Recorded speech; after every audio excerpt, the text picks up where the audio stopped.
मां तव्हांजो दोस्त फनकार इमरान अली जमाली। ये मुंहिंजी नई कैसेट जी सिलेक्शन हली रही है।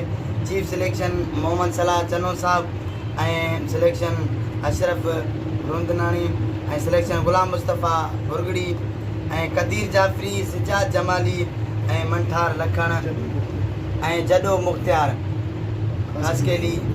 ये असांजी सिलेक्शन जा शाइर आहिनि ऐं जंहिं बि शहर खे राब्तो करिणो आहे इन नंबरनि ते राब्तो करे 0301 38 43 017 ऐं तमन्ना प्रोडक्शन में ही कैसेट थी रही है, जंहिंजो प्रोड्यूसर आहे ज़फ़र ज़ख़्मी।